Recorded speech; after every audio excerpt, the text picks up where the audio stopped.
দিবস উপলক্ষে তৃণমূলের শ্রমিক সংগঠনের উদ্যোগে আজ সুদীপ বন্দ্যোপাধ্যায়ের রোড শো। মৌলালির রামলীলা ময়দান থেকে বেরিয়ে নিজের নির্বাচনী কেন্দ্র পরিক্রমা করছেন কলকাতা উত্তরের তৃণমূল প্রার্থী সুদীপ বন্দ্যোপাধ্যায়।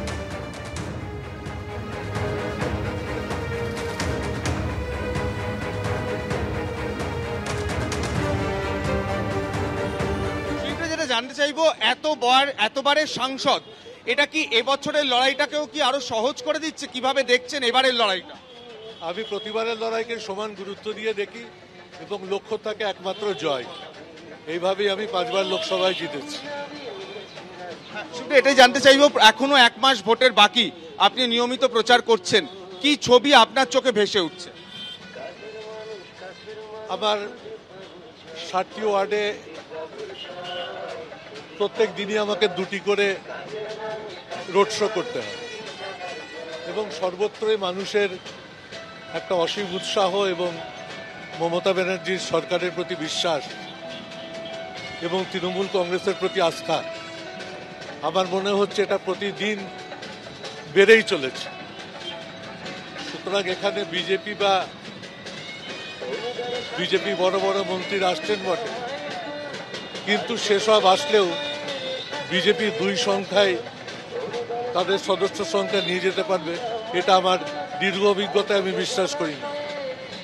প্রচারে বেরিয়ে সুদীপদা কোন ধরনের ইস্যুগুলোকে জোর দিচ্ছেন?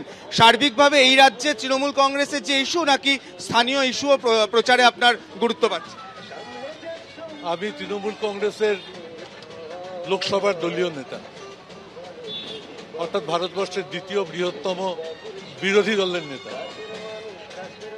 আমাকে দিল্লিতে বেশি থাকতে হয়। দেশের রাজনীতি আমি যতটা কাছ থেকে দেখি, সকলের সেটা সুযোগ হয় না। তাই দেশের রাজনীতির সাথে সাথে বাংলার রাজনীতির কোথায় পার্থক্য,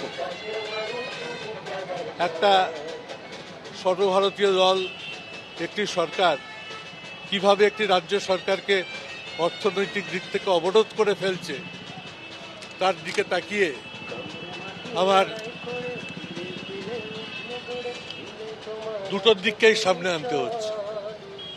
দিল্লি সরকারের ব্যর্থতা, বিজেপি দলের ভূমিকা এবং তার সাথে সাথে মমতা ব্যানার্জির সরকারের বিপুল সাফল্য, দুটোকে তুলনামূলকভাবে মানুষের সামনে উপস্থাপনা করছি।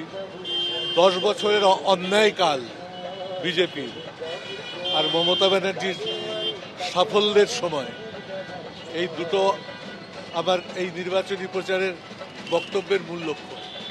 সুদীপদা, তৃণমূল কংগ্রেসে থাকাকালীন এককালে আপনার সবচেয়ে বড় সমালোচক আপনারই বিরোধী প্রার্থী, এটা কি কোনো প্রভাব ফেলবে?